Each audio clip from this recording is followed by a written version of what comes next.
والصلاة والسلام على رسوله النبي الكريم وعلى آله وأصحابه أجمعين. أما بعد، فأعوذ بالله من الشيطان الرجيم. بسم الله الرحمن الرحيم. الحمد لله رب العالمين الرحمن الرحيم مالك يوم الدين. صدق الله العظيم.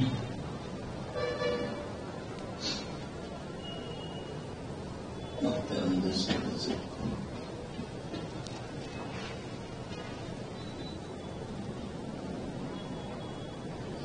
گزشتہ مجلس میں آخر میں حضرت عیسیٰ علیہ السلام کا قول نقل کیا تھا.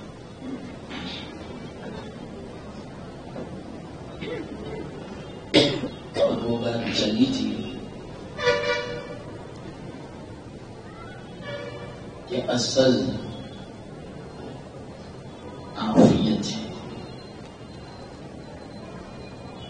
پریشانی جو ہے یہ عافیت کے خلاف ہے. تکلیف تو رہتی ہے. دنیا کو اللہ تعالیٰ نے بنایا ہی ایسا. یہ تکلیف کیوں رہتی ہے معلوم؟ اس کی حکمت میں نے بیان کی تھی. ایک تو آزمائش ہے کہ اللہ دیکھنا چاہتا ہے کہ مجھ سے محبت ہے یا دنیا سے، چیزوں سے، اپنی ذات سے. دنیا دار الامتحان ہے. تو سب سے بڑی جو حکمت ہے مصیبت کی، تکلیف کی، اللہ کی طرف سے آزمائش. گناہ معاف ہوتے، درجات بلند ہوتے. یہ کب؟ لیکن ایک بات یاد رکھنا، اس تکلیف میں، اس مصیبت میں، اس بیماری میں آدمی شکوہ شکایت نہ کرے، اللہ پر اعتراض نہ کرے، اور اللہ سے دعا مانگنا نہ چھوڑے، عبادت نہ چھوڑے، بلکہ زیادہ اللہ کی طرف متوجہ ہو. تکلیف کے بعد ایسا اگر ہو، سمجھو اس کی حکمت یہ ہے کہ اللہ ہم سے خوش ہے، اللہ راضی ہے، اور اللہ ہمارے گناہوں کو معاف کرنا چاہتا ہے، اور اللہ تعالی ہمارے درجات کو بلند کرنا چاہتا ہے. اور ہمارا جو مقام لکھا ہے جنت میں، وہاں تک عبادت سے نہیں پہنچ سکتے، تو اللہ تعالیٰ اس تکلیف کے ذریعے سے اس درجے تک پہنچا دیتا ہے.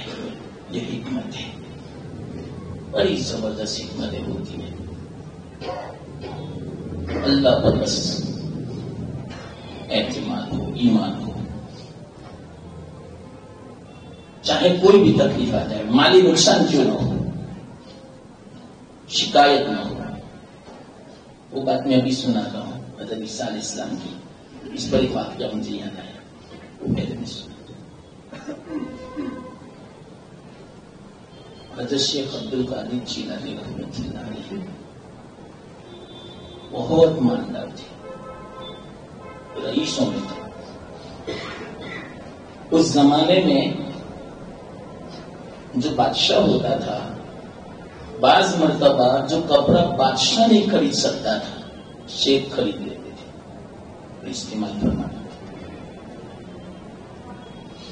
اور واحد کیوں معلوم؟ اللہ کی نعمت کا اظہار. اللہ پسند فرماتا ہے، ان اللہ یحب ان یری اثر نعمتہ، او کما قال علیہ السلام، کہ اللہ نے جو نعمت دی ہے اس کا اثر ظاہر ہونا چاہیے. آدمی کے رہن سہن سے، سلوک سے، برتاؤ سے کہ اللہ تعالیٰ نے ان کو مال دیا ہے. غریب جیسا نہ رہے، یہ ناشکری. تو شیخ عبد الغالب جیلانی رحمت اللہ علیہ بہت بڑے تاجر بھی تھے. ایک مرتبہ کیا ہوا، ان کے جو خدام ہوں گے ان میں سے کوئی خبر دینے آیا کہ حضرت آپ کا جو جہاز آ رہا تھا وہ دریا میں ڈوب گئے. سنا پہلے، سننے کے بعد اپنی گردن جھکا دی، پھر گردن اٹھائی اور یوں کہا الحمدللہ. کچھ نہیں کہا. تھوڑی دیر ہوئی، وہی کھا لیا. آدھا ایک گھنٹے کے بعد آیا، یوں کہا حضرت ڈوبتا ڈوبتا بچ گئے. صحیح سالم آ گیا کنارے پر. اچھا، گردن جھکا آنے کے بعد کہا الحمدللہ. یہ خادم پریشان کہ حضرت کا رویہ، پہلی مرتبہ جب میں نے خبر سنائی جہاز ڈوبنے کی تو اس وقت بھی الحمدللہ کہا. جہاز صحیح سالم کنارے پر آ لگا، اس کی میں نے خبر سنائی تو اس پر بھی الحمدللہ کہا. بات سمجھ میں نہیں آئی. خادم نے پوچھ لیا حضرت کیا حکمت ہے اس میں؟ پوچھا اس لیے فرمایا کہ جس وقت آپ نے جہاز ڈوبنے کی خبر سنائی میں نے اپنے دل پر توجہ کی، دل میں غور کیا کہ کوئی اللہ کی ذات پر شکوہ تو نہیں ہے، اعتراض تو نہیں ہے، شکایت تو دل میں پیدا نہیں ہوئی. میں نے دیکھا دل مطمئن تھا اور یوں میں نے کہا اللہ کی طرف سے مقدر، اس میں خیر ہے انشاءاللہ. جب میں نے اپنے دل کی یہ کیفیت دیکھی تو اس پر میں نے الحمدللہ کہا تھا. جہاز ڈوبنے پر نہیں، اس کی تو مجھے کوئی فکر نہیں، پورا جہاز بھی ڈوب جاتا ہے، میرا ایمان ڈوب نہیں جاتا. یہی امتحان ہے. شکایت نہ ہو، معمولی مت سمجھنا اس بات کو. آج کل ہمارا ایمان ختم ہو جاتا ہے. اللہ پر اعتراض، عجیب عجیب خیالات، شکایتیں اپنی زبان سے کہ یہ کیا کر دیا اللہ نے. کوئی ایسا لفظ زبان سے مت نکالو جو ایمان کے خلاف ہو. اصل میں یہ حکمت ہے، اللہ تربیت کرنا چاہتا ہے. یہ میں آپ کو سمجھا رہا ہوں. رب العالمین ہے، وہ تربیت کرتا ہے ہر آدمی کے الگ الگ انداز سے. یہ بھی تربیت ہے. پھر فرمایا کہ جس وقت آپ نے خبر سنائی کہ جہاز صحیح سالم آ گیا، اس وقت میں نے اپنے دل پر نظر رکھی کہ اتنا زیادہ تو خوش نہیں ہوا کہ جس کی بنا پر اللہ کا شکر ادا نہ ہو. آپ ہی سے باہر تو میں نہیں ہو گیا، خوشی میں اللہ کو تو میں نہیں بھولا. یہ میں نے دیکھا تو الحمدللہ میرے دل میں ایسا کوئی خطرہ نہیں تھا. وہ جو پہلے حالت تھی وہی حالت دوسری خبر کے وقت تھی، کوئی فرق نہیں تھا.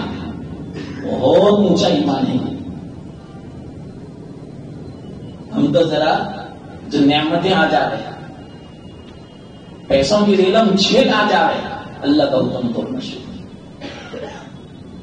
کوئی ایسا سمجھتا ہے اب میرے اوپر کوئی نہیں، مجھے کون کہنے والا ہے، اپنے آپ کو بڑا سمجھنے لگتا ہے، بڑائی آ جاتی ہے، دوسروں کو حقیق سمجھنے لگتا ہے کہ میرے پاس تو سارے اسباب و وسائل موجود ہیں، مجھے کس کی فکر، میں کسی کا محتاج نہیں. ایسے خیالات آنے لگتے ہیں. حضرت نے ایسا کچھ نہیں تھا، اس پر میں نے الحمدللہ کہا. یہ ہے حکمت. تو اس بنا پر تکلیف آتی ہے. تکلیف تو آئے گی. حدیث میں انبیاء اس سے بڑی نہیں تھے، بلکہ انبیاء کو زیادہ تکلیف، زیادہ مصیبت، زیادہ پریشانی. لیکن کبھی اپنی زبان سے ایسا لفظ نہیں فرمایا جو اللہ پر اعتراض ہوتا ہو، شکایت کا کوئی لفظ، اللہ ناراض ہوتا ہو۔ ہاں غم ہوتا ہے، یاد رکھنا، غم کا اثر ہوگا، انسان ہے، بشر ہے، غم ہوگا، اس میں کوئی حرج کی بات نہیں۔ اللہ کے رسول صلی اللہ علیہ وسلم کو بھی غم ہوتا تھا۔ صاحبزادے حضرت ابراہیم کا جب انتقال ہوا، اللہ کے رسول صلی اللہ علیہ وسلم رو رہے تھے۔ کسی صحابی نے پوچھا، حضرت عبد الرحمن بن عوف رضی اللہ تعالیٰ نے، یا رسول اللہ یہ کیا؟ دیکھیے یہ رحمت ہے، یہ رحمت کا اثر ہے۔ جس کے دل میں رحمت ہوگی، مہربانی ہوگی، محبت ہوگی، تو اس کی جدائی کا غم ہوگا کہ ظاہر میں ہماری آنکھوں سے تو آنسو بہ رہے ہیں، مجھے تکلیف ہے، غم ہے، لیکن کوئی لفظ زبان سے ایسا ہم نہیں کہیں گے کہ جس سے اللہ ناراض ہوتا ہو، اللہ کی شکایت ہوتی ہو، اللہ کی ذات پر اعتراض ہوتا ہو، ایسی ہم بات اپنی زبان سے نہیں نکالیں گے۔ یہ فرمایا تھا اللہ کے رسول صلی اللہ علیہ وسلم۔ اس سے پتا چلا غم تو ہوتا ہے، تکلیف تو آتی ہے۔ کوئی دنیا میں ایسا نہیں ہوگا، چاہے بادشاہ کیوں نہ ہو، اس کو غم نہ ہوگا۔ اس کو میں ابھی سناتا ہوں، پہلے وہ بات سن تو حضرت عیسیٰ علیہ السلام کی رہنا جا رہا ہے۔ اصل بات چلتی ہے تربیت پر، یاد رکھنا۔ اور تربیت کی ضمن میں یہ بات کیسے آئی کہ اللہ تعالیٰ اس طرح تکلیف دے کر، مصیبت دے کر آزماتا ہے، اس میں حکمتیں ہیں۔ ہاں تکلیف ہوتی ہے، پریشان نہ ہوگا، تو تکلیف میں بھی آدمی کو سکون ملتا ہے جبکہ عافیت ہو، ورنہ اگر عافیت نہ ہو، اللہ کی مدد نہ ہو، وہ پریشان ہو جاتا ہے اور پریشانی میں اولفول بکنے لگتا ہے اور عجیب حرکتیں کرنے لگتا ہے، جس کی بنا پر اللہ ناراض ہوتا ہے۔ اللہ اس سے بچاوے، اس بنا پر اللہ سے کہے اللہ عافیت عطا فرما۔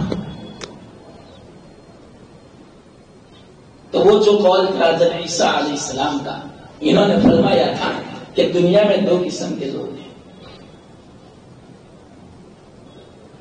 ایک عافیت میں ہے اور دوسرے بلا میں ہے۔ اور بلا کا مطلب کیا؟ گرفتار گناہ میں مبتلا۔ اور عافیت کا مطلب کیا؟ اللہ نے جن کو گناہوں سے بچایا ہے، یہ بہت بڑی نعمت۔ ایک بزرگ تھے، کیونکہ یہ بات ایسی ہے کہ حصے سے مجھے سمجھانی پڑتی ہے۔ ایک اللہ والے تھے، وہ کہیں جا رہے تھے، رستے میں چیتا مل گیا۔ اب چیتا ہے، حملہ کرے گا انسان پر، انہوں نے بھی مقابلہ کیا، لیکن یہ زخمی ہو گئے، لہو لہان ہو گئے، کپڑے بھی لہو لہان والے، خون والے، بدن بھی ایسا زخمی۔ رستے میں ندی آئی، وہاں پر اپنے کپڑے دھوئے، بدن دھویا اور اللہ کا ذکر کرتے۔ ایک آدمی کا وہاں سے گزر ہوا، انہوں نے دیکھا یہ کتنے زخمی ہیں اور خون ان کے بدن پر نظر آتا ہے، اور اللہ کا شکر بھی ادا کرتے ہیں۔ کیا بات ہے؟ سلام کیا، ان کے پاس گئے، یہ کیا ہوا؟ تو کہا ایک چیتا رستے میں آ گیا تھا، اس نے میرے اوپر حملہ کیا، میں نے بھی مقابلہ کیا، جہاں اللہ تعالیٰ نے مجھے قوت دی، مقابلے کی قوت عطا فرمائی، میں نے بھی مقابلہ کیا، یہاں تک کہ وہ چلا گیا۔ تب الحمدللہ کس پر کہتے ہیں کہ مجھے خیال آیا کہ یا اللہ میں مصیبت میں تو ہوں، یہ بڑی مصیبت ہے، تو فوراً یہ خیال آیا کہ اللہ نے مجھے مصیبت میں تو مبتلا کیا، معصیت میں تو مبتلا نہیں کیا، اس پر میں اللہ کا شکر ادا کرتا ہوں۔ آپ اندازہ لگاؤ، ہم ایسی جو مصیبت آ جاوے، نہ معلوم ہماری زبان بے قابو ہو جا رہی، اور یہ دیکھو اس پر شکریہ ادا کر رہے ہیں کہ مصیبت کہیں، لیکن اللہ نے مجھے معصیت سے بچا لیا، گناہ سے بچا لیا۔ یہ بہت بڑی نعمت ہے، اسی کو بولتے ہیں عافیت۔ یہ میں عافیت سمجھا رہا ہوں، یاد رکھنا عافیت کو کہا تھا بہت بڑی نعمت ہے، ایمان کے بعد سب سے بڑی۔ اس سے ہماری ایمان کی حفاظت ہوتی ہے۔ تو حضرت عیسیٰ علیہ السلام نے فرمایا دنیا میں دو قسم کے لوگ ہیں، ایک عافیت میں ہے اور دوسرے بلا میں مبتلا ہے۔ عافیت اس کا مطلب کیا؟ جو گناہ میں مبتلا نہیں ہے، معصیت میں مبتلا نہیں ہے، اللہ کی عبادت کی توفیق ہوتی ہے ان کو اور اللہ کی طرف وہ رجوع کرتے ہیں، انابت کرتے ہیں، چاہے کوئی بھی حالت آ جائے، چاہے مصیبت، چاہے تکلیف، بیماری، پریشانی آ جائے، پھر بھی وہ اللہ کو نہیں چھوڑتے ہیں۔ یہ ہے عافیت۔ اور گرفتار بلا اس کا مطلب کیا؟ گناہ میں مبتلا۔ تو حضرت نے فرمایا عیسیٰ علیہ السلام نے جو عافیت میں ہے اس کو چاہیے کہ اللہ کا شکر ادا کرے، اور جو گرفتار بلا ہے اس کے بارے میں رحم کرے اور اس کے لیے دعا کرے کہ اللہ تعالیٰ اس کو گناہوں سے بچائے، اس کو حقیر نہ سمجھے۔ عیسیٰ علیہ السلام انہی کا واقعہ ہے، بہت سننا۔ ایک مرتبہ وہ جا رہے تھے جنگل کی طرف، تو رستے میں آواز سنی اللہ کے ذکر کی کہ کوئی اللہ کا ذکر کر رہا ہے، دل کی گہرائی سے۔ حضرت عیسیٰ علیہ السلام بھی کھڑے ہو گئے۔ وہ بول رہا تھا آدمی اللہ تیرا شکر ہے کہ تو نے مجھے عافیت میں رکھا، بہت سارے لوگوں کی نسبت سے بہت سارے لوگ جس بلا میں مبتلا ہے اس سے مجھے تو نے عافیت میں رکھا ہے، اس بلا سے تو نے میری حفاظت فرمائی، تیرا میں شکر ادا کرتا ہوں۔ میں کس زبان سے میں تیرا شکر ادا کروں یا اللہ، تو نے مجھے اس بلا سے محفوظ رکھا جس بلا میں اکثر لوگ مبتلا ہیں۔ حضرت عیسیٰ علیہ السلام کھڑے ہو گئے کہ یہ کون ہے؟ تو دیکھا ایک آدمی پڑا ہوا تھا رستے کے کنارے پر، گڑھے کے اندر، نابینا تھا، پیر بھی نہیں تھے، لولا تھا بیچارہ، اور ہاتھ بھی اپاہج، اور دیکھا بالکل گنجا تھا سر سے، اور اسی طرح اس کی چمڑی بھی دیکھی تو برس والی تھی، کوئی عیب ایسا نہیں تھا جو اس آدمی کے اندر نہ پایا جاتا ہو، لیکن ہر وقت زبان سے اللہ کا ذکر تھا۔ اور یہی بات، اللہ میں تیرا کیسے شکر ادا کروں، تو نے مجھے بچا لیا اس بلا سے جس بلا میں اکثر لوگ مبتلا ہے۔ اگر عیسیٰ علیہ السلام کا سلام کیا، جواب دیا، پوچھا کون؟ لیکن میں عیسیٰ، روح اللہ، نبی اللہ، رسول اللہ۔ کہ اچھا آپ ہو؟ کہ ہاں۔ اگر عیسیٰ علیہ السلام نے پوچھا تو کس نعمت پر اللہ کا شکر ادا کرتا ہے؟ میں تو کوئی نعمت نہیں دیکھتا تیرے بدن پر، شاید تو جتنی مصیبت میں، جتنی تکلیف میں ہوگا، شاید دنیا میں ایسا تو کوئی نہیں ہوگا، تو کس نعمت پر اللہ کا شکر ادا کرتا ہے؟ اس آدمی نے کیا عجیب جواب دیا، اس نے کہا آپ دیکھتے نہیں میں اتنی زیادہ مصیبت میں ہوں پھر بھی میں اللہ کا ذکر کرتا ہوں، اللہ کو میں نہیں بھولا، اس سے بڑی کیا نعمت ہو سکتی ہے؟ یہ ہے نعمت۔ اس آدمی نے کہا کہ اس حالت میں بھی میں اللہ کی طرف متوجہ ہوں، اللہ کی طرف میں رجوع کرتا ہوں، میں توبہ کرتا ہوں، اللہ کا ذکر ادا کرتا ہوں کہ اللہ نے چاہے مجھے اس بیماری کے اندر مبتلا کیا ہے لیکن میری زبان کا صحیح سلامت ہے کہ جس کے ذریعے سے اللہ کو یاد کرتا ہوں۔ اگر یہ زبان بھی صحیح سلامت نہ ہوتی کبھی بعد میں اللہ کا ذکر بھی نہ کر سکتا، اس لیے میں اللہ کا شکر ادا کرتا ہوں۔ ایک تو زبان بھی صحیح سالم ہے اور اوپر سے میں اللہ کی طرف متوجہ ہوں، ناشکری میں مبتلا نہیں ہوں، ناقدری میں مبتلا نہیں ہوں۔ میرا کیا حق بنتا ہے اللہ کی ذات پر کہ جس کی بنا پر میں دعویٰ کر سکوں یا اللہ میرے پیر کیوں نہیں ہے، میرا ہاتھ، میری آنکھیں کیوں نہیں ہے، میں کوئی دعویٰ نہیں کر سکتا، اللہ کی مخلوق ہوں، اللہ نے جس طرح مجھے پیدا کیا میں راضی ہوں۔ عیسیٰ علیہ السلام خوش ہو گئے۔ عیسیٰ علیہ السلام نے ہاتھ پھیرا، اللہ کی طرف سے حکم ہوا، جیسے ہاتھ پھیرنا تھا کہ بالکل صحت مند، ہٹا پٹا صحت مند، تندرست ہو گیا، کھڑا ہو گیا، دیکھتا ہو گیا، چلتا ہو گیا، خوش ہو گیا، اللہ کا شکر ادا کیا۔ اس نے کہا دیکھو اللہ کے شکر کا یہ فائدہ کتنا بڑا دنیا میں اللہ آزمانا چاہتا ہے، یہاں تک کہ وہ آدمی ہماری دین میں سے بن گیا۔ جیسے ہمارے آقا محمد مصطفیٰ صلی اللہ علیہ وسلم کے جو ساتھ رہنے والے تھے، ایمان لانے والے تھے، ان کو صحابی سے ہم تعبیر کرتے ہیں، صحابی کہتے ہیں۔ تو عیسیٰ علیہ السلام کو جو ایمان لانے والے تھے، ساتھ رہنے والے تھے، ان کو حواری کہتے ہیں۔ تو یہ آدمی بھی حواری میں سے گیا تھا۔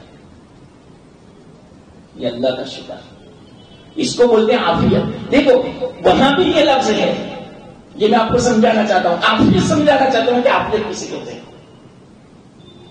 عافیت کہتے ہیں دین پر قائم رہنا، اللہ کی طرف متوجہ ہونا، کوئی شکوہ شکایت نہ ہونا، چاہے تکلیف ہو پھر بعد میں دیکھنا اللہ اس تکلیف میں بھی سکون عطا فرمائے گا۔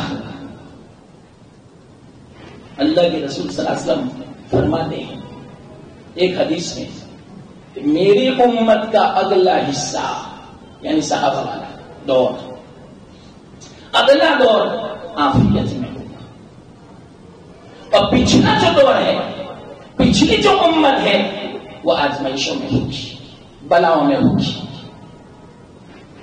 اور وہ آزمائش کون سی؟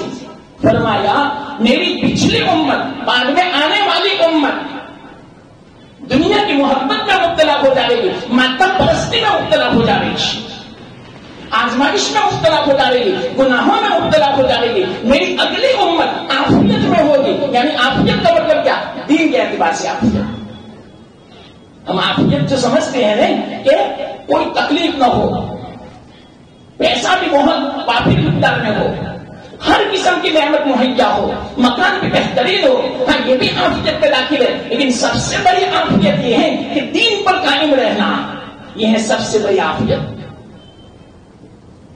کوئی شکوہ شکایت نہ ہو، اللہ ناراض نہ ہو، کسی مصیبت میں ہماری زبان سے کوئی ایسا لفظ نہ نکلے کہ جس سے اللہ ناراض ہوتا ہو۔ یہ مطلب کہ اگر ہماری زندگی میں آ گیا تو یہ سمجھو کہ عافیت مل گئی۔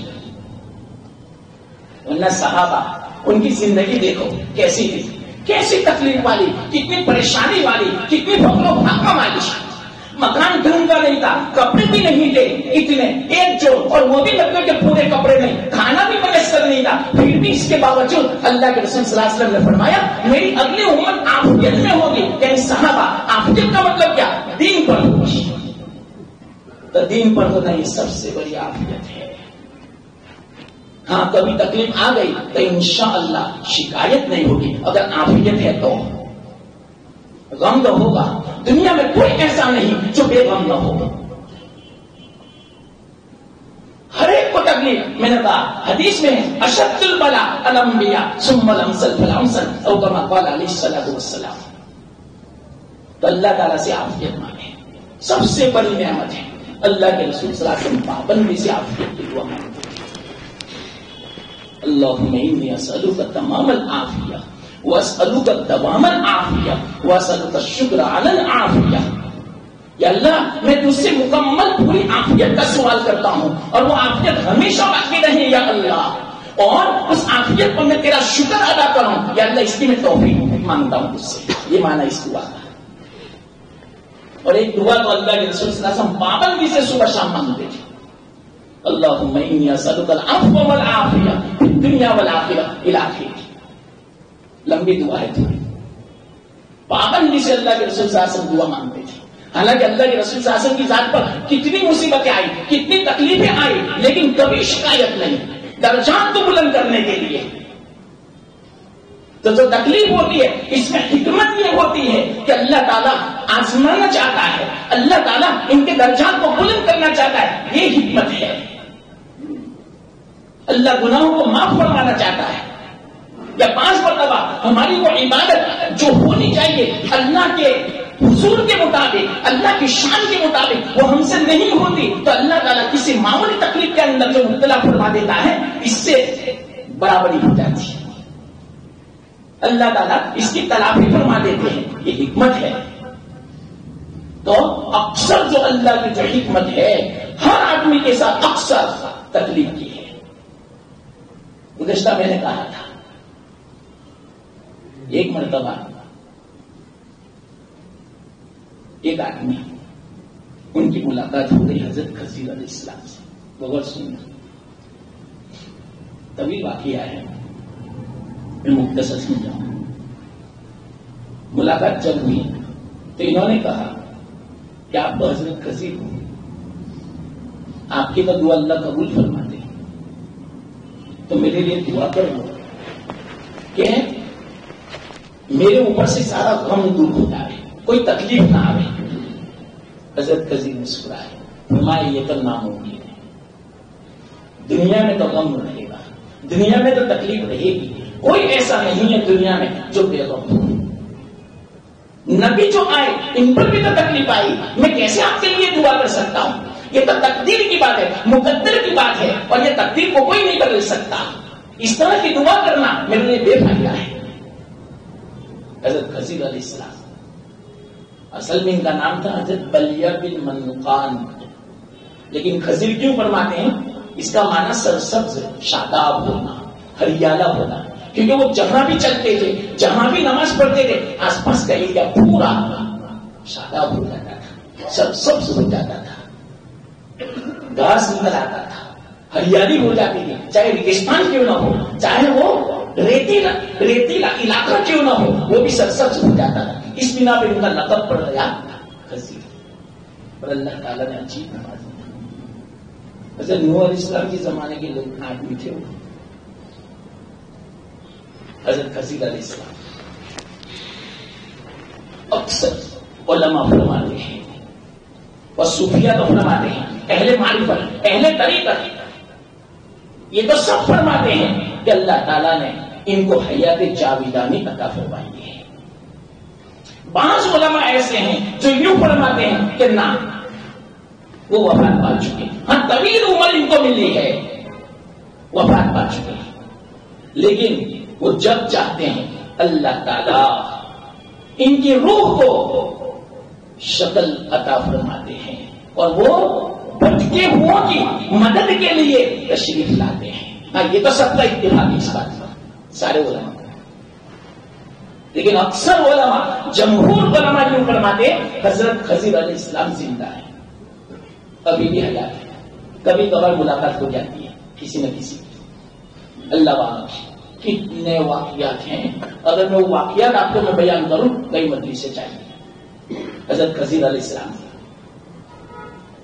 اللہ تعالیٰ نے عجیب صلاحیت عطا فرمائی، وہ جو تکوینی جو عالم ہے اس کے آدمی تھے، رجال غیب میں سے تھے، اسی بنا پر باتوں نے فرمایا ان کے اندر اللہ تعالیٰ نے فرشتے کی صفت عطا فرمائی تھی، فرشتے رجال غیب میں سے ہیں، تو اسی طرح یہ بھی ان میں سے تھے۔ گویا میں تھوڑی یہ نام آ گیا حضرت خضر کا، اس لیے تھوڑا تعارف میں بتا دوں، کیونکہ ایک مرتبہ اس طرح نام آیا تھا تو کسی نے مجھے کہا کہ مولانا آپ نے خضر کے بارے میں نام آیا تو کچھ کہا ہی نہیں، ہمیں بہت طلب ہے کہ خضر کے بارے میں کہوں کہ کیا ہے وہ، تو یاد آ گیا تو میں کہہ دیتا ہوں۔ تو حضرت خضر علیہ السلام اکثر علماء فرماتے ہیں حیات ہے، اور انہوں نے چشمہ حیات کا پانی پی لیا ہے، جس کی بنا پر اللہ تعالیٰ نے حیات جاویدانی عطا فرمائی۔ وہ چشمہ حیات کیا ہوگا اللہ ہی بہتر جانتے ہیں، وہ تو ہر ایک کو نصیب نہیں ہوتا، اللہ جس کو چاہتے ہیں اس کو عطا فرماتے ہیں۔ حضرت کعب بن احبار رضی اللہ رحمۃ اللہ علیہ فرماتے ہیں، تابعی ہیں بہت بڑے، اللہ کے رسول صلی اللہ علیہ وسلم کے زمانے میں تھے، حضرت عمر کے زمانے میں مسلمان ہوئے تھے۔ وہ فرماتے ہیں 4 انبیاء زندہ ہیں، 2 زمین میں 2 آسمان میں۔ 2 زمین میں کون معلوم؟ 2 بھائی، حضرت خضر علیہ السلام، الیاس علیہ السلام، یہ دونوں بھائی الیاس علیہ السلام دونوں زندہ ہیں۔ اور 2 آسمانوں میں حضرت عیسیٰ علیہ السلام، حضرت ادریس علیہ السلام دونوں زندہ ہیں آسمانوں میں، ایک تیسرے آسمان میں، ایک چوتھے آسمان میں۔ ملاقات بھی ہوئی تھی اللہ کے رسول صلی اللہ علیہ وسلم کی، اور 2 زمین میں حضرت خضر علیہ السلام کی بھی ملاقات ہوئی تھی اللہ کے رسول صلی اللہ علیہ وسلم، اور ہمارے ان بزرگوں کو کتنوں کو ملاقات ہوئی تھی۔ بعض مرتبہ پوچھا بھی اب کون ہے یہاں جنگل میں آئے ہمیں راستہ دکھانے کے لیے، ان کو اللہ تعالیٰ نے مقرر کیا ہے، جو نیک بندہ ہوتا ہے جب راستہ وہ بھٹک جاتا ہے، اب وہ پریشان ہو گیا، اب اس کی جان کہاں بنے گی، تو ایک دم سے کوئی آدمی نمودار ہوتا ہے، وہ سلام کرتا ہے، پوچھتا ہے کہاں جانا ہے، وہ راستہ دکھاتا ہے۔ تو جب بعد میں پوچھا کہ آپ کون ہو تو کہا مجھے خضر کہتے ہیں۔ اتنے واقعات ہیں کہ میں بیان نہیں کر سکتا. بعض طلبا کے ساتھ بھی پیش آیا. دابل میں پڑھنے والے 2 طالب علم تھے, ایران سے آئے تھے. باقی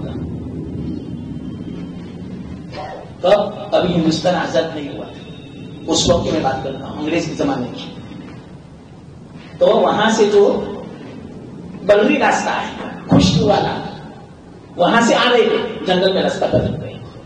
اب خطرہ تھا درندوں کا, اب کیا ہوگا, رستے آنے نہیں تھے.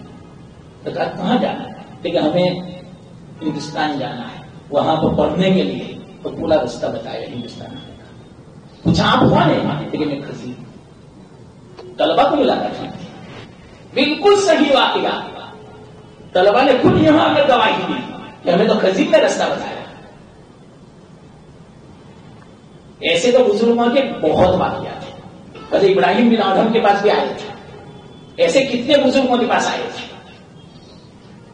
تو حضرت کعب بن احمد فرماتے ہیں کہ 2 زمین میں ہیں, اور یہ بھی فرمایا کہ حضرت خضر علیہ السلام کو اللہ تعالیٰ نے کشتی میں رکھا ہے, الیاس علیہ السلام کو سمندر میں, کہ آبی جہاز کے اعتبار سے جو راستہ بھٹک جاتے ہیں الیاس علیہ السلام ان کی رہنمائی فرماتے ہیں, اور جنگلوں کے راستے میں جو بھٹک جاتے ہیں حضرت خضر راستہ بتاتے ہیں. ہر سال حج میں آتے ہیں دونوں بھائی, لیکن نظر نہیں آتے بیچارے رہے کیسے. ہر سال ان کی حج ہوتی ہے. حضرت خضر علیہ السلام. اور عجیب میں ایک واقعہ سنا دوں, حیات الحیوان میں لکھتا ہے. اور یہ کون تھے معلوم؟ ذوالقرنین, سکندر اعظم کا نام سنا ہے نا, ان کے وزیر تھے. وہ بادشاہ تھے اور یہ وزیر تھے. حضرت خضر علیہ السلام. اور ایک اعتبار سے دونوں خالہ زاد بھائی تھے. سکندر اعظم, ذوالقرنین اور حضرت خضر دونوں خالہ زاد بھائی تھے. دونوں کی مائیں بہنیں تھیں. حضرت خضر کی ماں اور حضرت سکندر اعظم ذوالقرنین کی ماں دونوں بہنیں تھیں. اور عجیب بات ہوئی تھی, وہ میں آپ کو مختصر کہوں, آپ حیرت میں پڑ جاؤ. حضرت خضر کی جو اماں تھی, ان کے شوہر نے کہا کہ دیکھو وہ نجومی تھی, ستاروں کو دیکھ کر وہ بات بتلاتے تھے. اللہ تعالیٰ نے ایسا علم عطا فرمایا. بعضوں کو عجیب اللہ تعالیٰ کمال عطا فرماتے ہیں.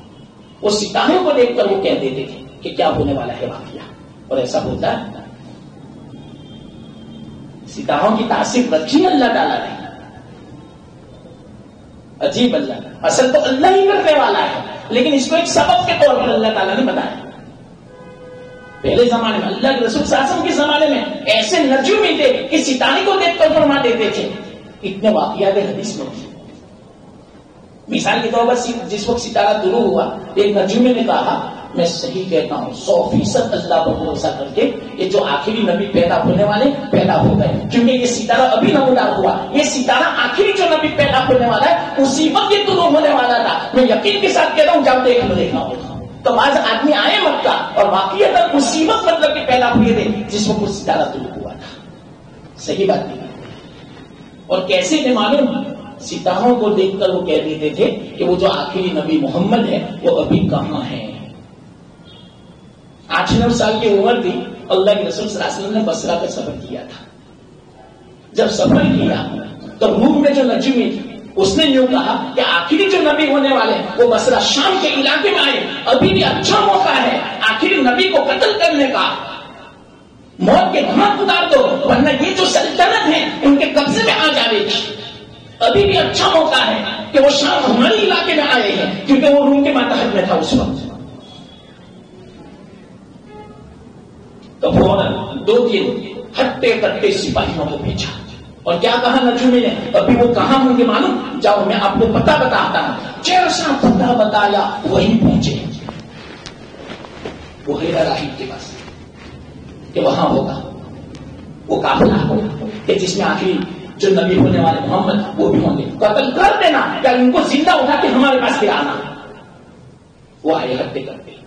اللہ کا کرنا یہ ہوا, وہ ہیرا راہب جو تھا ان کو دیکھ کر ایک دم سے حیرت میں پڑ گیا کہ یہ بچہ کیسا ہے. فوراً وہ کھڑا ہو گیا، اپنے گرجا گھر سے باہر نکلا. وہ جو قافلہ تھا حضرت ابو طالب کا، وہ خود یوں فرماتے ہیں آج تک ہم نے ایسا نہیں دیکھا کہ وہ راہب اپنی جگہ چھوڑ کر باہر نکلا ہو، ہمارے لیے باہر نکلا. تو قافلے والوں نے کہا کیا بات ہے؟ انہوں نے کہا ہم آپ کے لیے نہیں آئے، اس بچے کے لیے میں باہر نکلا، اس لیے کہ میں نے دور سے دیکھا جب آپ آ رہے تھے اس بچے کے اوپر ہر طرف جھک رہا تھا، سلام کر رہا تھا، میں سن رہا تھا. ہر پتھر اس بچے کو سلام کر رہا تھا. اس بچے کے والد کون ہے مجھے بتاؤ. تو کہا ابو طالب ہے. تو کہا یہ بچہ آخری نبی بننے والے ہیں. میں کہتا ہوں میرے پاس نشانی ہے، آج تک کسی نبی کے سامنے کوئی درخت جو جھکتا ہے نبی ہی کے سامنے جھکتا ہے، نبی کے علاوہ کے سامنے نہیں جھکتا. میں نے اپنے گرجا میں سے بیٹھے بیٹھے دیکھا یہ بچہ جہاں سے بھی گزرا ہر درخت نے ان کو سلام کیا اور ان کے سامنے سجدہ کیا. جیسے ہی روانہ کر دیا توشہ بھی باندھ دیا.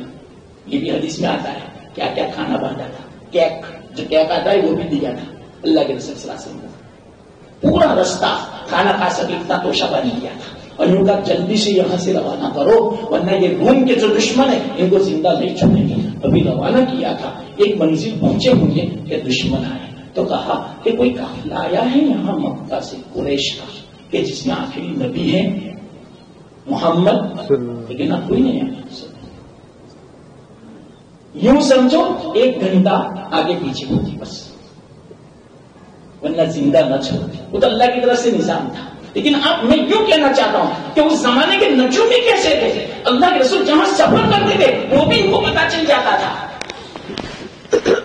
حالانکہ ایسے اسباب نہیں تھے جو آج کل ہیں. آج کل تو اسباب ہیں دنیا میں کہاں کیا ہوتا ہے وہ سب بتا دیتے ہیں.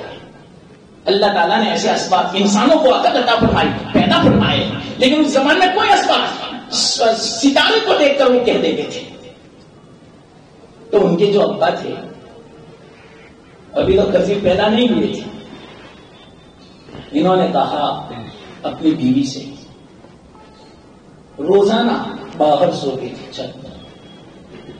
بڑا کرتا اس زمانے کی بات میں کرتا ہوں، بہت پہلے کی میں بات کرتا ہوں، حضرت نوح علیہ السلام کے زمانے میں. بعضوں نے تو کیا کہا معلوم، حضرت خضر نوح علیہ السلام کے زمانے نہیں بلکہ آدم علیہ السلام کے زمانے سے. اللہ کے رسول صلی اللہ علیہ وسلم کے زمانے میں تو دیکھا صحابہ نے وفات کے وقت. حدیث میں جس وقت اللہ کے رسول صلی اللہ علیہ وسلم کی وفات ہوئی آواز آئی رونے کی کونے میں سے اور تسلی دے رہے تھے، تعزیت فرما رہے تھے. حضرت ابو بکر صدیق رضی اللہ تعالیٰ عنہ فرماتے ہیں، حضرت علی فرماتے ہیں یہ سفید بزرگ کون ہے؟ پھر بعد میں پتا چلا اوہ یہ تو خضر ہے، اللہ کے رسول صلی اللہ علیہ وسلم کی وفات پر آئے تھے. اس کو حضرت علی کی روایت ہے، حضرت ابو بکر کی بھی روایت ہے. تعزیت کے الفاظ بھی حدیث میں اللہ کے رسول صلی اللہ علیہ وسلم کے بارے میں صحابہ کو تسلی دی تھی. بہت کم تھا، رو رہے تھے، بے قابو ہو چکے تھے. حضرت خضر علیہ السلام نے تسلی دی، تعزیت کے الفاظ فرمائے. حضرت علی خود فرماتے ہیں سفید ریش والے بزرگ وہ حضرت خضر تھے. پھر غائب ہو گئے. اللہ کے رسول صلی اللہ علیہ وسلم کی وفات پھر غائب ہو گئے. پھر بزرگوں کو نظر آتے ہیں صاحب کشف کو جو اہل بصیرت ہیں. تو ان کے ابا جو تھے نا وہ بہت بڑے بزرگ تھے، ہر وقت باہر رہتے تھے، رات کے وقت میں اوپر ستاروں کی تحقیق کیا کرتے تھے. وہ اصل میں ایک ستارے کی تلاش میں تھے. انہوں نے پڑھا تھا نجومی کے پاس. پہلے زمانے میں باقاعدہ اس کا علم سکھایا جاتا تھا لیکن اب نہیں ہے. بس اب علم نجوم نہیں ہے. اللہ کے رسول صلی اللہ علیہ وسلم نے منع فرما دیا کہ اس کو نہ سیکھے، اس کو مؤثر نہ سمجھے. ہاں اس کی کوئی تاثیر ہوگی اللہ بہتر جانتے ہیں، لیکن پہلے تھے ایسے بڑے بڑے علماء یعنی یہ نجوم کے جاننے والے یہود و نصارہ. تو ان کا جو شوہر تھا وہ یوں کہا انہوں نے اپنی بیوی سے کہ دیکھو 40 سال سے میں نہیں سویا. ان کو پتا تھا بیوی کو، پوری رات بیٹھے رہتے اور آسمان کی طرف دیکھتے. اللہ کا کرنا. اب دیکھو اللہ کی تقدیر کیسے غالب آتی ہے. اللہ کی تقدیر کبھی مغلوب نہیں ہوتی. ہم لاکھ کوشش کریں اللہ کی تقدیر کو نہیں بدل سکتے. جو ہونے والا ہوتا ہے مقدر وہ ہو کر رہتا ہے. جس رات کو وہ ستارہ طلوع ہونے والا تھا اس رات کو اتنی نیند آنے لگی کہ وہ قابو نہیں کر سکے. اور بازو میں اس کی بہن بھی تھی, وہ بھی اپنے شوہر کے ساتھ لیٹی ہوئی تھی, اور یہ جو دونوں باتیں کر رہے تھے وہ چپکے چپکے سن رہی تھی. اس نے یوں کہا دیکھو 40 سال سے میں نہیں سویا, واحد اس بنا پر ایک ستارہ طلوع ہونے والا ہے. وہ ستارہ جب طلوع ہو اس وقت جو آدمی اپنی بیوی سے اس وقت ہم بستری کرے تو بچہ پیدا ضرور ہوگا اور حمل ٹھہر جائے گا, اور وہ بچہ کیسا ہوگا معلوم, پوری زندگی زندہ رہے گا, قیامت تک زندہ رہے گا. معلوم نہیں وہ کہاں سے لائے ہوں گے یہ بات, اور بالکل صحیح نکلی. اللہ کا کرنا کیا ہوا معلوم, علامت بتا دی اپنی بیوی کو کہ پھلانی جگہ اور اس طرح کا ستارہ ہوگا, طلوع ہو فوراً تو مجھے اٹھا لینا, میرے اوپر نیند کا غلبہ ہے, میں برداشت نہیں کر سکا, میں اس کا مقابلہ نہیں کر سکتا نیند کا, مجبوراً آج مجھے سونا ہے. 40 سال کے بعد رات کو سوئے. بازو میں تو بہن تھی, اس نے بات سنی, اب وہ بھی سن رہی تھی کہ کس طرح کا ستارہ اور کیا علامت. اللہ کا کرنا, آدھی ایک رات ہوئی ستارہ طلوع ہوا, فوراً اس بہن نے اپنے شوہر کو اٹھایا اور پوری بات کی. ابھی جو ہم بستری کرے گا کوئی بھی دنیا میں اس وقت میں فی الحال ابھی تو حمل ٹھہر بھی جائے گا اور ایسا بچہ پیدا ہوگا جو قیامت تک زندہ رہے گا. ہم اس سے بستری کریں گے. اب اس نے اپنے شوہر کو نہیں اٹھایا. جب فارغ ہو گئے 1-2 گھنٹے کے بعد وہ خود آنکھ کھولی تو دیکھا تو ستارہ پر طلوع ہو گیا تھا. اس کو کہا کہ میں نے آپ کو کہا تھا آپ نے مجھے اٹھایا نہیں. اس نے کہا مجھے شرم آئی اس کام کے لیے اٹھانے میں. تو کیا ہو گیا, بس ہو گیا وہ ہو گیا وہ. لیکن فکر مت کر, اس کے بعد دوسرا ستارہ طلوع ہونے والا ہے کہ اس وقت جو اپنی بیوی سے ہم بستری کرے گا تو اس وقت بھی حمل ٹھہر جائے گا اور اس سے ایسا بچہ پیدا ہوگا جو پوری دنیا کا بادشاہ بنے گا. تو کوئی حرج کی بات نہیں, ایک نعمت چلی گئی تو دوسری نعمت تو ملے گی. اس وقت ہم بستری اللہ کا کرنا. دونوں بہنیں ساتھ میں حاملہ ہوئی, دونوں سے بچے پیدا ہوئے, ایک سے خضر اور ایک سے ذوالقرنین سکندر اعظم. دونوں بھائی خالہ جان بھائی تھے, دونوں بہنیں تھیں. تو یہ حضرت خضر. تو کتنی روایتیں ایسی ہیں کہ جس میں یہ آتا ہے حضرت خضر زندہ ہے, حیات ہے, لیکن اللہ تعالیٰ نے پردہ کر رکھا ہے. رجال غیب میں سے نظر آ سکتے ہیں کسی کو, اور اللہ والوں کو آج بھی نظر آتے ہیں, اور وہ جو دعا کرتے ہیں اللہ تعالیٰ دعا قبول فرماتے ہیں. تو یہاں سے یہ بات چلی. ایسے واقعات تو بہت ہیں, لیکن ان کے بارے میں جو تعارف تھا وہ میں نے آپ کو مختصر تعارف کرا دیا. تو حضرت خضر علیہ السلام سے ایک آدمی کی ملاقات ہوئی. فوراً اس نے کہا کہ آپ کی دعا تو اللہ قبول فرماتے ہیں, تو میرے لیے دعا کر دو کہ اللہ تعالیٰ مجھے بے غم بنا دے, کوئی تکلیف نہ آئے. حضرت خضر علیہ السلام نے فرمایا یہ تو ہو نہیں سکتا, یہ دعا قبول نہیں ہوگی, اس لیے کہ اللہ تعالیٰ نے دنیا کو بنایا ہے ایسا کہ تکلیف تو ہوگی, غم تو ہوگا, یہ ہو ہی نہیں سکتا. چاہے وہ رئیس کیوں نہ ہو, وہ بادشاہ کیوں نہ ہو, اس کو بھی کوئی نہ کوئی تکلیف ہوگی. راحت اور تکلیف یہ دونوں ساتھ ساتھ میں چل رہی ہے دنیا میں. ہاں اصل عافیت ہے. حضرت خضر نے فرمایا یہ عافیت کو مجھے یہ واقعہ یاد آیا. تو کہا ایک دعا میں کر سکتا ہوں کہ آپ کسی آدمی کو دیکھو اور اس کو دیکھ کر مجھے کہنا کہ وہ بڑا مالدار ہے, وہ رئیس ہے, میں بہت اس کو راحت میں دیکھتا ہوں, بڑی نعمتوں میں دیکھتا ہوں, کہ مجھے اللہ تعالیٰ اس جیسا بنا دے. ہاں یہ میں دعا کر سکتا ہوں, لیکن بے غم ہو اور اسی طرح تکلیف ہی نہ ہو یہ دعا میں نہیں کر سکتا. یہ تو تقدیر کے خلاف ہے, ایسا تو ہونے والا ہے. تو کہا کہ یہ تو بہت اچھی بات ہے, میں دیکھ لوں ذرا دنیا میں گھوم پھر کر.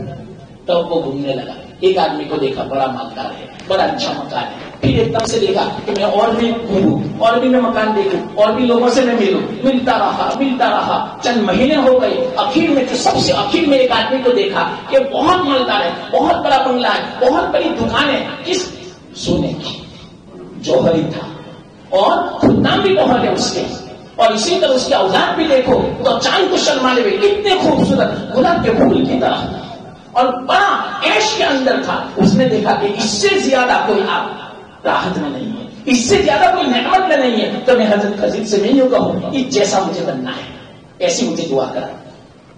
تو وہ گھوم پھر کر آئے، اتنے میں وہ انتظار ہی میں تھے، چند دن ہوئے حضرت خضر علیہ السلام تشریف لائے اور ملاقات ہو گئی، اور کہا کہ بھائی دیکھا تم نے؟ کہ ہاں، لیکن ہوا کیا، وہ جو آدمی تھا سب سے زیادہ مالدار لگا، سب سے زیادہ نعمتوں میں لگا، تو کہا کہ جاؤ میں پہلے تو ان سے میں ملاقات تو لے لوں، کہ ہو سکتا ہے کوئی اندرونی تکلیف کے اندر مبتلا ہو، ظاہر میں تو بڑی نعمتوں میں ہے، بڑی مطلب کہ ریلم چھیل ہے مال کی، اور اسی طرح بنگلہ بھی بہت اچھا ہے، اس کی دکان بھی بڑی سونے کی، ہیرے جواہرات کی، موتی کی، لال کی، بڑی مطلب کہ شاندار ہے، لیکن میں پوچھوں تو صحیح کہ حالت کیسی ہے؟ کیونکہ حضرت خضر نے یہ فرمایا تھا کہ دنیا میں کوئی ایسا نہیں کہ جس کو غم نہ ہو سکتا ہے اس کو تکلیف ہو، کوئی غم ہو، میں پوچھوں تو صحیح۔ تو وہ گیا ملاقات کی، تو کہ میں فلانا آدمی ہوں، اس طرح میری خضر سے ملاقات ہوئی تھی، انہوں نے مجھے یہ اختیار دیا ہے کہ دنیا میں گھومو، کوئی آدمی ملے جو آپ کو ذرا مالدار زیادہ لگتا ہو تو اس کو دیکھ کر اس کا نام پتا مطلب کہ مجھے بتانا، وہ جیسے میں دعا کرا دوں گا تو اللہ تعالیٰ آپ کو ایسا ہی بنا دے گا۔ تو آپ سب سے زیادہ مجھے نعمتوں میں لگے، میں جن سے بھی ملا آپ سے زیادہ میں نے نعمتیں کسی کی نہیں دیکھی، تو میں آپ جیسے بننے کی میں دعا کرتا ہوں۔ انہوں نے کیا کہا معلوم؟ جو سب سے زیادہ نعمتوں میں تھا اس نے یوں کہا میرے جیسے بننے کی دعا مت کرانا، شاید دنیا میں مجھ سے زیادہ تکلیف میں کوئی نہیں ہوگا، مجھ سے زیادہ غم والا کوئی نہیں ہوگا، کوئی لمحہ ایسا نہیں جاتا کہ میرا خون پانی نہ ہوتا ہو، میرا ایک لمحہ ایسا نہیں جاتا، ہر وقت میں پریشان، ہر وقت میں تکلیف میں، ہر وقت غم میں، میرا ہنسنا بھی لوٹ لیا گیا، یہ ظاہر میں کچھ دکھتا ہے لیکن یہ نعمتیں نہیں ہے، میرے لیے یہ پریشانیوں کا سبب ہے، یہ میرے لیے بہت بڑی مصیبت ہے، بلکہ میں تو موت کو دعوت دیتا ہوں کہ کب موت آ جائے کہ اس مصیبت سے میں چھوٹوں۔ تو بھائی یہ کیسے؟ لیکن میری بیوی بڑی بداخلاق، یہ جتنے بھی اولاد ہیں میری خادمہ کی ہیں، میری تھوڑی، ان بچوں کو دیکھ کر میرا جی چلتا ہے، میرا خون چلتا ہے، رات دن میں اس کے غم میں ہوں، رات کی نیند نہیں آتی، کھانا ہضم نہیں ہوتا، کھانا کھایا نہیں جاتا، ظاہر میں بہت ساری نعمتیں، لیکن یاد رکھنا اس طرح میرے جیسی دعا مت کرانا، تو مجھ سے زیادہ راحت میں ہے، تیرے کو جتنی اللہ تعالیٰ نے نعمت عطا فرمائی اتنی تو مجھے بھی نہیں دی، یہ تو صرف ظاہری نعمتیں تجھے نظر آتی ہیں۔ اب وہ آدمی بالکل نا امید ہو گیا، گھر آیا، حضرت خضر علیہ السلام ملاقات ہوئی تو کہا بولو دیکھا؟ کہ حضرت میں نے دیکھ لیا، دنیا میں کوئی راحت میں نہیں، کوئی نہ کوئی تکلیف میں مبتلا ہے، کوئی نہ کوئی غم کے اندر مبتلا ہے۔ ایک آدمی مجھے نظر آیا تھا بڑا راحت والا، بڑی نعمتوں والا، بڑے مطلب کے اسباب والا، مسائل والا، لیکن اس کو میں نے پوچھا تو اس سے زیادہ تکلیف والا تو کوئی نہیں تھا، اس سے زیادہ پریشان تو کوئی نہیں تھا۔ حضرت خضر علیہ السلام نے آخر میں کہا کہ دیکھو میں نے شروع میں آپ سے کہا تھا کہ بے غم تو کوئی نہیں ہے، تکلیف تو دنیا میں ہر آدمی کے ساتھ لگی ہے، چاہے وہ بادشاہ ہو، چاہے وہ رئیس ہو، چاہے نبی کیوں نہ ہو، چاہے وہ نیک آدمی کیوں نہ ہو، لیکن تکلیف ہو کوئی حرج کی بات نہیں، لیکن عافیت کی دعا مانگو کہ عافیت ہوگی تو انشاءاللہ آپ پریشان نہیں ہوگے، بلکہ وہ تکلیف بھی آپ کو سکون کا سبب بنے گی، وہ راحت کا سبب بنے گی، وہ تکلیف جو ہے نا اللہ کی ناراضگی کا سبب نہیں بنے گی، بلکہ وہ دین کو قائم رکھے گی، یہ اصل ہے۔ اس لیے فرمایا عافیت کی دعا مانگو اللہ تعالیٰ سے کہ اللہ تعالیٰ عافیت عطا فرمائے۔ تو دیکھو یہ عافیت میں نے آپ کو مختصر سمجھایا، ابھی بھی بہت تفصیل میں نے کہا کہ بہت سارے واقعات ہیں، لیکن کتنے واقعات میں سنا ہوں، ہو سکتا ہے کہ آپ بھی تھک جائیں واقعات سننا۔ تو سب سے بڑی جو حکمت ہے میں آپ کو سمجھا رہا ہوں، ربن کو، ربن یعنی تربیت کرنے والا، اللہ تعالیٰ تربیت کرتا ہے اپنے بندوں کی، ہر بندے کو اللہ تعالیٰ جانتا ہے اس بندے کے ساتھ میری تربیت کیسی ہونی چاہیے، میرا سلوک اس کے ساتھ کیسا ہونا چاہیے، ہر بندے کے ساتھ بلکہ ہر نبی کے ساتھ. اسی بنا پر اللہ کے رسول صلی اللہ علیہ وسلم کا مرتبہ سب سے اونچا، آپ کی جو تربیت تھی وہ بھی سب سے نرالی تھی. صحابہ اس امت کے اندر سب سے بالکل اونچے درجے کے تھے، تو اللہ تعالیٰ نے ان کی تربیت بھی عجیب انداز سے کی. ایسی تکلیفیں اور ایسی مصیبتیں آئی کہ واقعی لیکن اس مصیبت کا اصل سبب کیا تھا معلوم؟ ان کا ایمان مضبوط بنانا تھا، ان کو نمونہ بنا تھا بعد میں آنے والوں کے لیے کہ ایمان تو کیسا ہونا چاہیے، صحابہ جیسا. اللہ تعالیٰ فرماتے ہیں کلام مجید میں کہ ایمان لاؤ، لیکن کیسا ایمان لاؤ؟ کما آمن الناس، جیسے صحابہ ایمان لائے. اور صحابہ کا ایمان کیا تھا معلوم آپ کو؟ میں نے ایک حدیث سنائی تھی کہ سب سے بڑی مطلب کہ ایمان کی علامت یہ ہے کہ اگر مصیبت آوے صبر کرو، اور اگر اللہ کی طرف سے نعمت آوے تو شکر ادا کرو. آپ اندازہ لگاؤ صحابہ کا ایمان کیسا تھا. میں مختصر ایک بات سناؤں. حسن بصری رحمت اللہ علیہ فرماتے ہیں، حسن بصری کا زمانہ تعبیر کا زمانہ، جنہوں نے حضرت علی کو دیکھا تھا، حضرت علی کی صحبت میں رہے تھے، حضرت علی سے بیعت تھی. یہ جتنے بھی بیعت کا سلسلہ ہے نا وہ آخر میں کہاں پہنچتا ہے؟ حسن بصری رحمت اللہ علیہ، اور حسن بصری سے حضرت علی، اور حضرت علی سے اللہ کے رسول صلی اللہ علیہ وسلم، اور اللہ کے رسول صلی اللہ علیہ وسلم سے حضرت جبرائیل، اور حضرت جبرائیل سے اللہ تک. یہ ہے سلسلہ پورا، اس کو شجرہ بولتے ہیں. پورا سلسلہ کوئی بھی بزرگ دنیا میں ہوگا ان کا سلسلہ اللہ تک پہنچتا ہے. لیکن اخیر میں جو ہے نا وہ کون ہے؟ حسن بصری رحمت اللہ علیہ، اور حسن بصری سے حضرت علی. تو حسن بصری رحمت اللہ علیہ فرماتے ہیں اپنے زمانے کے لوگوں کو حالات کو دیکھ کر کیا فرمایا معلوم حسن بصری رحمت اللہ علیہ نے؟ کہ میں نے صحابہ کو دیکھا ہے، میں نے صحابہ کا زمانہ دیکھا ہے. کیسے تھے صحابہ معلوم؟ کہ اگر آپ صحابہ کو دیکھیں تو آپ ان کو پاگل سمجھیں، یہ تو پاگل لوگ ہیں. اور صحابہ اگر ہمیں دیکھیں تو ہمیں مومن ہی نہ سمجھیں. کون سی زمانے کی بات کر رہا ہوں؟ حسن بصری. حسن بصری کا زمانہ، تابعین کا زمانہ، کتنا خیر کا زمانہ تھا. اللہ کے رسول صلی اللہ علیہ وسلم نے گواہی دی، خیر القرون قرنی ثم الذین یلونہم. وہ زمانے کے بارے میں فرماتے ہیں حسن بصری کہ ہمارا زمانہ اتنا بدل چکا ہے کہ صحابہ اگر ہمیں دیکھ لے تو ہمیں مومن بھی نہ سمجھیں، اور ہم صحابہ کو دیکھیں تو واقعیت ایسا سمجھیں کہ یہ تو پاگل لوگ ہیں. یعنی کس کے پاگل معلوم؟ اللہ رسول کے پاگل، دنیا کے پاگل نہیں. جیسے آج کل ہماری حالت بالکل جو اس وقت منظر کشی کی حسن بصری رحمت اللہ علیہ. اس بات کو کون نقل کرتے ہیں معلوم؟ امام غزالی رحمت اللہ علیہ نے فرمایا کہ حسن بصری نے یوں فرمایا، لیکن امام غزالی فرماتے ہیں کہ ہمارے زمانے کے لوگوں کی حالت تو اتنی بدل چکی ہے، اتنی بدل چکی ہے کہ حسن بصری رحمت اللہ علیہ ہمارے زمانے کے لوگوں کو دیکھیں تو ہمیں مسلمان بھی نہ سمجھے، اور ہم حسن بصری رحمت اللہ علیہ کے زمانے کے لوگوں کو دیکھیں تو ہم ان کو پاگل سمجھیں. دیکھو تنزل آتی ہے، انحطاط اسلام میں، حالات میں، ایمان میں، عبادتوں میں، اخلاص میں، یہ ہے انحطاط. پہلے تو صحابہ کے زمانے میں تھا، بلکہ اللہ کے رسول صلی اللہ علیہ وسلم کے زمانے میں جو اخلاص تھا، اللہ کے رسول صلی اللہ علیہ وسلم کی وفات کے بعد بھی صحابہ میں وہ اخلاص نہیں رہا. صحابہ خود فرماتے ہیں. ایک بات سمجھنا، بہت باریک لطیف بات ہے لیکن آگے نکل گئی میری زبان سے. فرماتے ہیں حضرت انس رضی اللہ تعالیٰ عنہ اللہ کے رسول صلی اللہ علیہ وسلم کو قبر میں مٹی ڈال دی. مٹی ڈالنے کے بعد ہاتھ جا رہے تھے. حضرت انس فرماتے ہیں ابھی تو ہم نے گویا ہمارے ہاتھوں میں مٹی تھی، جھاڑ رہے تھے، ہم نے اپنے دلوں کی حالت بدلی ہوئی پائی. پہلے جو اخلاص تھا اللہ کے رسول صلی اللہ علیہ وسلم کے زمانے میں، اس میں بھی ہم نے تغیر پایا.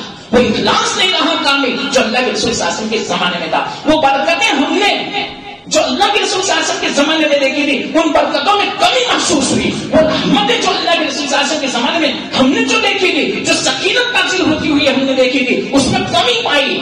کون فرماتے ہیں؟ صحابی. اس سے اندازہ لگاؤ اللہ کے رسول صلی اللہ علیہ وسلم کی برکت کیسی. ایک طرف اللہ کے رسول صلی اللہ علیہ وسلم کی ذات اقدس موجود، اتنی بڑی برکت آپ کی بنا پر تو پوری دنیا کا وجود اس کو برکت بولتے ہیں. تو آپ کا مطلب کہ وجود جب ہوگا، آپ کی ذات اقدس جب دنیا میں موجود ہوگی تو اس وقت کیسی برکت ہوگی؟ ایک تو آپ کی ذات اقدس موجود، آپ کا وجود تھا، اور اوپر سے کلام مجید نازل ہو رہا تھا، اس کی برکت الگ. ایک تو حضرت جبرائیل آتے ہیں، اس کی برکت الگ، اور فرشتے آتے ہیں، اس کی برکت الگ. اور صحابہ آپ کے ایسے تربیت یافتہ تھے کہ میں مثال بیان نہیں کر سکتا. کیسے تھے؟ ایک مثال میں دے دوں. جن پر کوئی حکومت کرنے کے لیے تیار نہیں تھا، وہ صحابہ دوسروں کے لیے ہادی بن گئے، اور پوری قیامت تک آنے والی نسلوں کے لیے نمونہ بن گئے اسلام کے اعتبار سے کہ اگر تمہیں اسلام میں داخل ہونا ہے اور اپنے ایمان کو مضبوط بنانا ہے تو کیسا ایمان آپ کا معتبر ہوگا؟ جیسا صحابہ کا ایمان ہے. تو نمونہ بن گئے صحابہ. یہ اللہ کے رسول صلی اللہ علیہ وسلم کی صحبت کی برکت تھی. تو دیکھو تو صحیح صحابہ کیسے ہو گئے، کہاں سے کہاں پر. یہ کیوں تھا؟ اللہ کے رسول صلی اللہ علیہ وسلم کی برکت تھی. اور جیسے اللہ کے رسول صلی اللہ علیہ وسلم وفات پا گئے اور دنیا سے روپوش ہو گئے، برکت میں کمی آتی گئی. یہاں تک کہ صحابہ نے خود اپنی نظروں سے دیکھا، خود اپنے دل سے ان کو محسوس ہوا کہ کچھ برکت تو ہوئی، ایسا لگتا ہے. یہ تو دل جس کو اللہ تعالیٰ عطا فرما دے اس کو محسوس ہو جاتا ہے.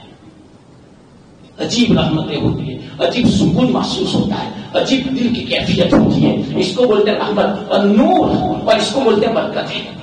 تو امام غزالی رحمۃ اللہ علیہ فرماتے، حسن بصری نے تو اپنے زمانے کے لوگوں کو یوں فرمایا کہ اپنے کو مسلمان بھی نہ سمجھے. صحابہ ایسا ہمارا حال ہو چکا ہے. لیکن امام غزالی اپنے زمانے کی بات کرتے ہیں، حالانکہ کتنا خیر کا زمانہ تھا. وہ یوں فرماتے کہ حسن بصری ہمارے زمانے کے لوگوں کو دیکھے تو ہمیں مسلمان نہ سمجھے، اور ہم حسن بصری کے زمانے کو دیکھے تو ہم ان کو پاگل سمجھے. اس بات کو نقل کیا حضرت شیخ الہند رحمۃ اللہ علیہ نے، مولانا محمود الحسن گنگوئی رحمۃ اللہ علیہ نے، جن کا بہت بڑا حصہ ہے ہندوستان کو آزاد کرنے میں. بڑی لمبی تفصیل ہے. انہوں نے جو مجاہدات کیے، انہوں نے جو انگریز کے دانت کٹے کر دیے، نیند حرام کر دی تھی. آخر میں وہ جب اٹھے تو الحمدللہ ان کی کوشش سے ہندوستان آزاد ہوا. اتنی زبردست کوشش. وہ محمود الحسن شیخ الہند، اتنا اخلاص والا زمانہ، اتنا سیدھا سادہ. اس زمانے کو اگر میں منظر کشی کروں تو آپ حیرت میں پڑ جائے کہ کتنا بہترین زمانہ تھا. وہ یوں فرماتے ہیں کہ ہمارے زمانے کے لوگ ایسے ہو چکے کہ امام غزالی یوں فرماتے ہیں کہ ہمارے زمانے کے لوگوں کو حسن بصری کے زمانے کے لوگ مسلمان بھی نہ سمجھے. حضرت شیخ الہند فرماتے ہیں ہم اگر امام غزالی رحمت اللہ علیہ کے زمانے کے لوگوں کو دیکھیں ہم ان کو پاگل سمجھے، اور وہ ہمارے زمانے کو دیکھیں تو واقعیت وہ ہمیں مسلمان بھی نہ سمجھے. شیخ الہند یوں فرماتے 100 سال پہلے، 100 سال پہلے کی بات کیا، 1919 میں انتقال ہوا. تو یہ تو 2022 چلتا ہے، 100 سال کے اوپر ہو گیا. تو ان سے پہلے یہ بات بیان فرمائی تھی 100 سال پہلے. اس بات کو نقل کیا قاری طیب صاحب 50 سال کے بعد. وہ یوں فرماتے ہیں حضرت شیخ الہند کا زمانہ تھا زبردست برکتوں والا، رحمتوں والا، کہ واقعیت ابھی کا جو ہمارا زمانہ ہے وہ شیخ الہند والے زمانے کے لوگ ہمارے زمانے کے لوگوں کو دیکھے تو ہمیں مسلمان نہ سمجھے، اور ہم ان کے زمانے کو دیکھے تو ہم ان کو پاگل سمجھے. ایسے تھے. قاری صاحب نے فرمایا چلو بتاؤ ابھی کا زمانہ بتاؤ، آج کل ہم کیسے مسلمان ہیں؟ وہ زمانہ جو 70 سال پہلے تھا، میں صحیح کہتا ہوں، اس زمانے کے لوگوں کی زندگی اٹھا کے دیکھو، کتنا آپس میں محبت ہے، کتنا اخلاص، کیسے آپس میں اتفاق، کیسی سادگی، کیسے آپس میں محبت ہے، کیسا جوڑ، ایک دوسرے کا خیال، کتنی خیر خواہی، اللہ کا خوف کیسا ہے. آپ اس زمانے کو اٹھا کے دیکھو تو آپ کو پتا چلے. تو واقعی آج ہم اس زمانے میں دیکھتے ہیں کہ وہ زمانے کے لوگ ہمارے زمانے کو اگر دیکھیں تو ہمیں مسلمان بھی نہ سمجھے. یہ کیسے مسلمان ہو گئے، کیسے تبدیل ہو گئے. پر ہم اس زمانے کو دیکھیں تو واقعی وہ زمانہ ایسا تھا ہمیں پاگل ہو گیا. یہ تو میں نے صرف ملبوس سنایا، اس میں جتنے بھی واقعات آتے تھے نا اس زمانے کے وہ میں نے آپ کو نہیں سنائے. تو واقعی آپ خود کہیں یہ تو پاگل ہے. صرف ایک مختصر سنا اعلان تو بچ گئے. وقت پہ نمازوں کی فکر مت کرنا. زمانہ دیکھنا جس کو کیا کہتے تھے کہ یہ زمانہ خراب ہو چکا, بگڑ چکا. وہ بگڑا ہوا زمانہ, وہ بگڑا ہوا زمانہ کیسا تھا وہ میں آپ کو بتاؤں بالکل مختصر. مرزا مظہر جانے رحمت اللہ علیہ وہ بچوں کو سبق پڑھا رہے تھے. بچوں کو شرارت سوچی, چھٹی رکھنی تھی. بچوں نے کہا حضرت آپ کو پتا چلا بادشاہ سلامت کیا کرنے والا ہے؟ وہ جمنا کا جو پول ہے نا وہ پورا اٹھا کے آپ کے گھر کے اوپر سے لے جائیں گے. اتنا زبردست وہ جمنا کا پول ہے تو کیا ہوگا آپ کے گھر کا؟ بے چین ہو گئے, کھڑے ہو گئے, وجہ سے کہ چھٹی کر دی. کیا بات کرتے ہو؟ پریشان ہو گئے.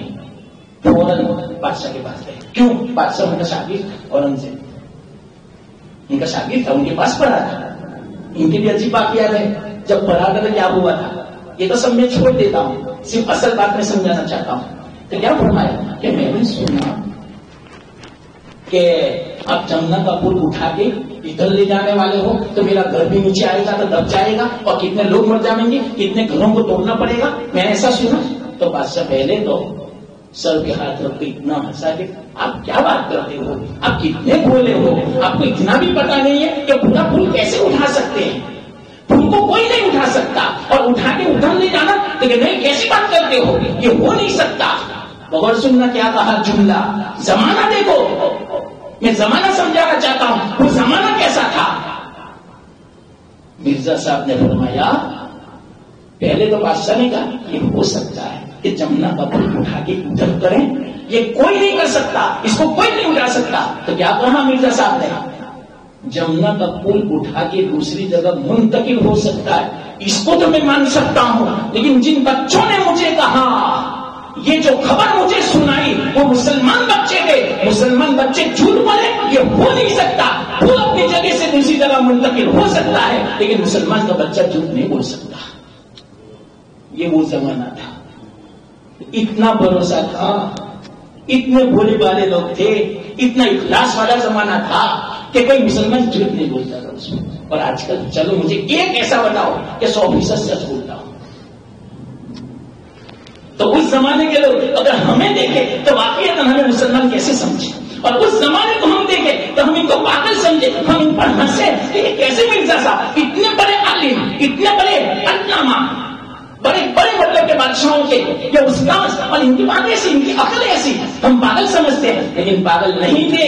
وہی صحیح معنوں میں واقعیت عقل مند تھے. کیوں؟ ان کا ایمان اللہ کی ذات پر تھا. اللہ کے رسول صلی اللہ علیہ وسلم یہ فرماتے عقل مند کا صحیح معنوں میں وہ ہیں جو عقیدت کی تیاری کرے, اللہ کا حکم پورا کرے, یہ ہے عقل مند. اور دنیا کے بارے میں بھولنا والا ہو, یہ ہے عقل مند. تو یہ صحابہ کی میں نے حالت بتائی. تو یاد رکھنا اصل جو عافیت ہے, عافیت کسے کہتے ہیں وہ میں نے آپ کو مختصر سمجھایا. اللہ نے جو دیکھنے کی توفیق دی, اللہ قبول فرمائے اور ہمیں بھی مکمل ایمان والا بنائے, اور اللہ عافیت عطا فرمائے. 2 منٹ ذرا دعا کرتے ہیں. مولانا نذیر صاحب دیولا آپ نے سنا ہوگا, ماتی والا میں استاد کے 35-40 سال تھا, اور ہو سکتا ہے کہ آپ نے ان کا بیان بھی سنا ہو. حسینیہ میں تو سالوں تک ہر جمعہ کو بیان فرماتے تھے. آج ان کا انتقال ہو گیا ہے. اور اس سے پہلے ایک مولانا یوسف صاحب تھے, جو مولانا ابراہیم صاحب دلی والے ہیں, ان کے ساتھ ہر وقت خدمت میں رہتے ہیں. دونوں دیولا کے دونوں اس ہفتے میں بہت ماشاءاللہ بڑے کام کے دونوں تھے, بڑے مخلص آدمی تھے. دونوں اللہ کی رحمت میں پہنچ چکی. تو مختصر دعا کر لیتے اللهم لك الحمد كما انت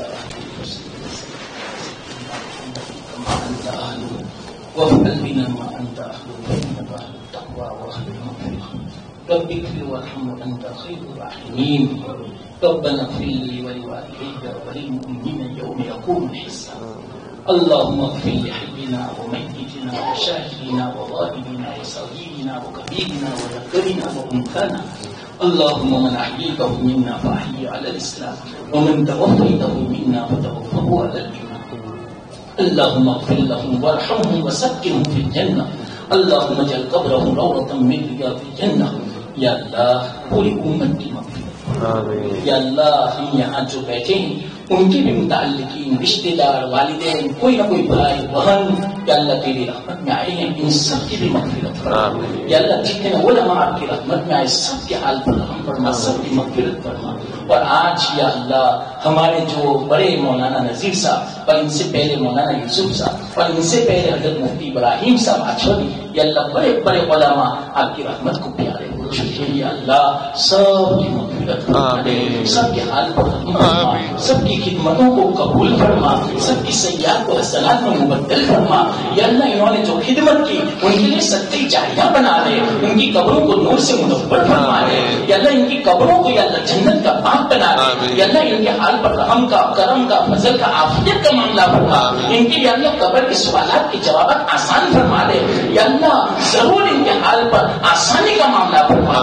یسر کا معاملہ فرما یا اللہ اپنی قبر سے بچا لینا یا اللہ ہم انسان بشر ہیں خطا تو ہو جاتی ہے یا اللہ ان کی خطاؤں کو ہماری خطاؤں کو سب کو تو معاف فرما دے اور ہمیں بھی اپنے وقت بھی یا اللہ ایمان پر خاتمہ نصیب فرما اور ہماری بھی یا اللہ کی مغفرت فرما دے ہمارے رشتے داروں کی بھی مغفرت فرما دے یا اللہ ان کے درجات کو بلند فرما دے یا اللہ ان کی سیاحت کو حسنات میں مبدل فرما دے پوری امت جو بھی یا اللہ تیری رحمت میں آ چکی ہے سب کے حال پر رحم فرما سب کو جنت نصیب فرما سب کو یا اللہ جہنم سے خلاصی نصیب فرما ان کی قبروں کو یا اللہ جنت کے باغ بنا دے یا اللہ تیرے لیے کوئی مشکل نہیں یا اللہ تیرے خزانے میں کوئی کمی نہیں آئے گی یا اللہ ہمارا کام بن جائے گا ہمارے مرحومین کا کام بن جائے گا یا اللہ ہمارا حق بنتا ہے ان کے لیے دعا کریں یا اللہ ان کے لیے سفارش کریں مغفرت کی یا اللہ ہماری سفارش تو قبول فرما لے ان کی بات بات مغفرت فرما لے کربت کربت جنت الفردوس میں آدھا مقام نصیب فرما یا اللہ کسی کو محروم نہ فرما اپنی نعمتوں سے مالا مال فرما یا اللہ اور ہمارے ایمان کو بھی مضبوط بنا دے یا اللہ مرتے تب تک ایمان پر قائم رہنے کی اور مرتے وقت بھی یا اللہ ایمان کے ساتھ تیرے پاس آنے کی ہمیں توفیق عطا فرما یا اللہ ہماری دعاؤں کو اپنے فضل و کرم سے